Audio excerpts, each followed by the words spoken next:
تینوں چکروں میں آپ رمل کریں گے، یعنی تھوڑا سینہ آگے نکال کر، اور اس کے بعد پھر 4 جو چکر ہیں وہ معتدل انداز میں، یہ 7 چکر ہو گئے۔ شروع کہاں سے کریں گے آپ؟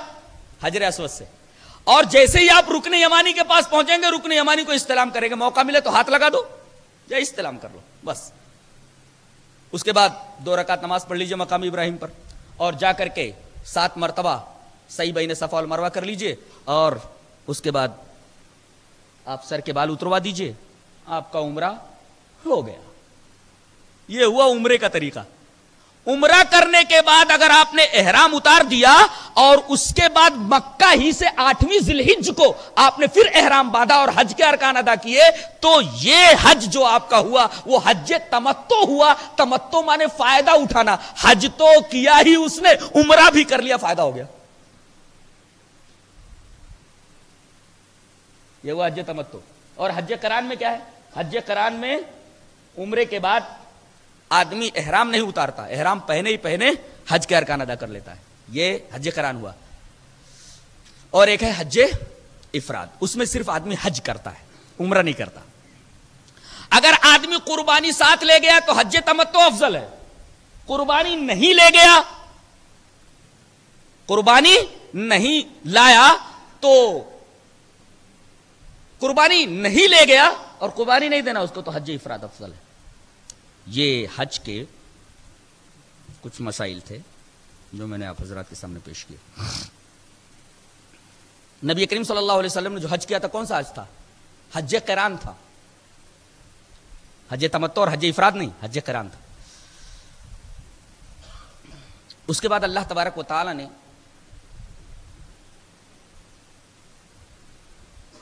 لیڈر کی مثال دی ہے۔ لیڈر کیسا ہوتا ہے، خراب قسم کا لیڈر کیسا ہوتا ہے؟ وَمِنَ النَّاسِ مَن يُعْجِبُكَ قَوْلُهُ فِي الْحَيَاةِ الدُّنْيَا وَيُشْهِدُ اللَّهَ عَلَى قَلْبِهِ وَهُوَ لَبْدُ الْخِصَامِ۔ فرمایا کہ وہ عوام کے سامنے آتا ہے تو چکنی چپڑی باتیں کرتا ہے، بلند بانک دعوے کرتا ہے، یہ کر دوں گا، وہ کر دوں گا، یہ بنا دوں گا، یہ فیسلٹیز دوں گا، لیکن جب اقتدار حاصل ہو جاتا ہے تو عذاب بن کر کے وہ عوام کے اوپر ٹوٹ پڑتا ہے۔ یہ خراب لیڈروں کی مثال دی گئی ہے، لہذا ایسے لوگوں کی چکنی چپڑی باتوں میں نہیں آنا چاہیے۔ اس کے بعد یہ بتایا گیا کہ آدم علیہ السلام جب زمین پر تشریف لائے تو سارے کے سارے لوگ جو پیدا ہوئے اس وقت، وہ لوگ اور بہت عرصے تک سب توحید پر کاربند تھے، ان میں اختلاف نہیں تھا۔ کان الناس امۃ واحدہ، تمام کے تمام لوگ ایک امت تھے، ان میں اختلاف نہیں تھا۔ فبعث اللہ النبیین مبشرین ومنذرین وانزل معهم الکتاب۔ اللہ تبارک و تعالیٰ کو اور انبیاء بھیجنے کی ضرورت کیوں پڑی؟ اللہ تبارک و تعالیٰ نے اور انبیاء کیوں بھیجے؟ لوگوں کے درمیان کتاب کیوں نازل فرمائی؟ اس کی وجہ بتائی کہ ان میں اختلاف پیدا ہوا، اور اختلاف کی وجہ بتائی گئی کہ اختلاف و گمراہی یہ پڑھے لکھے لوگوں کی وجہ سے شروع ہوئی۔ جاہلوں سے اختلاف و گمراہی کا آغاز نہیں ہوا، پڑھے لکھے علم والے لوگوں سے اختلاف و گمراہی کا آغاز ہوا، اختلاف و گمراہی کی ابتدا ہوئی۔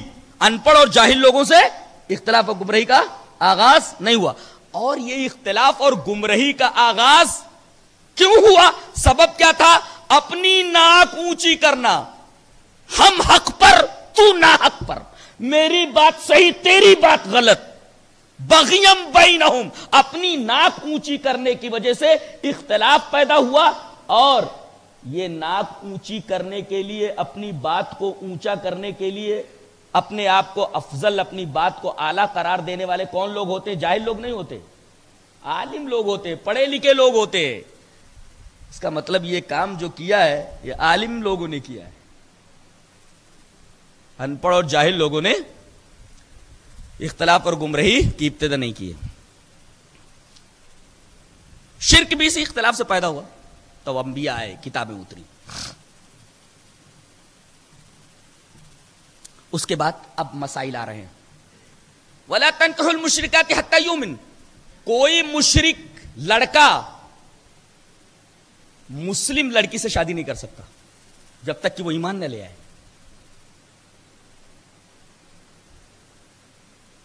کوئی مسلم لڑکا مشرکہ لڑکی سے شادی نہیں کر سکتا جب تک کہ وہ ایمان والی نہ ہو جائے.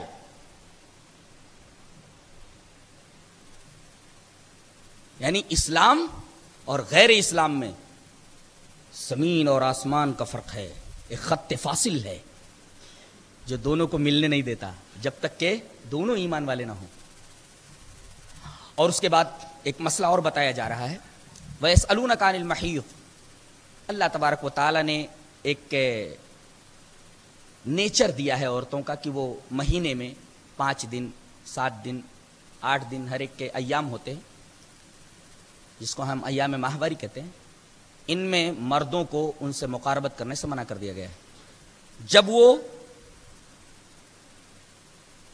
فارغ ہو جائیں حیض سے یعنی خون بند ہو جائے اس کے بعد مقاربت کر سکتے ہیں. اچھا خون بند ہو جائے غسل ضروری ہے؟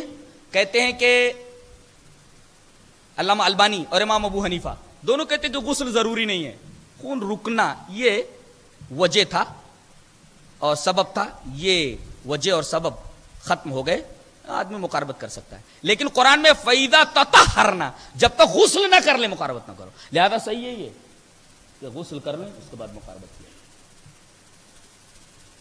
اچھا اس کو ازا کہا گیا ہے. آدمی حالت حیض میں اگر مقاربت کرے تو گناہ اور دوسرے وہ کسی تکلیف میں مبتلا ہو سکتا ہے. یہ بھی ہے کسی تکلیف میں مبتلا ہو سکتا ہے جیسے سوزات وغیرہ کی بیماری لگ سکتی ہے. اس کے بعد ایک اور مسئلہ بیان کیا گیا ایلا. غصے میں آ کر کے شوہر نے کہہ دیا کہ میں 3 مہینے تک 4 مہینے تک میں تجھ سے مقاربت نہیں کروں گا بات نہیں کروں گا خدا کی قسم کھاتا ہوں. اب اگر 4 مہینے کا ہے 3 مہینے کا ہے تو 3 مہینے سے پہلے ہی اگر وہ رجوع کر لیتا ہے تو چونکہ پہلے اس نے رجوع کیا ہے اور کہا تھا 3 مہینے سے پہلے ہی رجوع کر لیا تو اب اسے کفارہ دینا پڑے گا. کون سا کفارہ؟ قسم کا کفارہ. قسم کھایا نا اس نے. کفارہ قسم کیا ہے؟ 3 دن روزے رکھے. اگر روزے نہ رکھے تو 10 مسکینوں کو اوسط درجے کا کھانا کھلائے. اگر کھانا بھی نہ کھلائے تو 10 مسکینوں کو اوسط درجے کا کپڑا دے دے. یہ کفارہ یمین ہے. قسم توڑنے کا کفارہ کیا ہے؟ 3 دن یا تو روزے رکھے. روزہ اگر نہیں رکھ رہا تو 10 مسکینوں کو اوسط درجے کا کھانا کھلا دے یا 10 مسکینوں کو اوسط درجے کا کپڑا دے دے. یہ کفارہ یمین ہے قسم توڑنے کا کفارہ. اچھا 4 مہینے گزر گئے. اب 4 مہینے کے بعد کیا ہونا ہے؟ اب چاہے تو اپنی بیوی کو طلاق دے دے. 4 مہینے سے زیادہ ایلا نہیں کر سکتا. اس کو کہتے ایلا. 4 مہینے سے زیادہ ایلا نہیں کر سکتا. 4 مہینے جیسے پورے ہوئے اب چاہے یہ رجوع کر لے یا اس کو طلاق دے دے. اگر طلاق نہیں دے رہا ہے 4 مہینے کے بعد تو پھر پنچ بیٹھیں گے. عدالت کے ذریعے دونوں کے درمیان تفریق کرا دی جائے گی. یہ ہے ایلا. کوئی آدمی قسم کھا لے اور مدت متعین کر دے کہ میں اتنی مدت تک خدا کی قسم تجھ سے بات نہیں کروں گا اس سے مقاربت نہیں کروں گا وغیرہ وغیرہ. یہ ایلا للذین یولون من نسائہم والی جو آیت ہے اس میں اسی ایلا کے مسئلے کا بیان ہے. اس کے بعد کہا گیا کوئی مرد اگر اپنی بیوی کو طلاق دے دے تو یہ عورت کتنے دنوں تک عدت گزارے گی؟ مطلقہ عورت کی عدت کیا ہے؟ 3 حیض گزر جائیں دوسری جگہ شادی کر سکتی ہے. ایک مسئلہ اور ایک مجلس میں اگر 3 طلاق یا 1000 طلاق دے دیا ہے تو ایک ہی طلاق مانی جائے گی. تیسرا مسئلہ عورت 2 ہی طلاق کے ساتھ مرد کے ساتھ رہ سکتی ہے اور 2 ہی طلاق کا حق مرد کو ہے.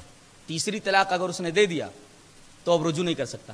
2 طلاق دیا اس نے نا اب رجوع کر لے. تیسرا اس نے اگر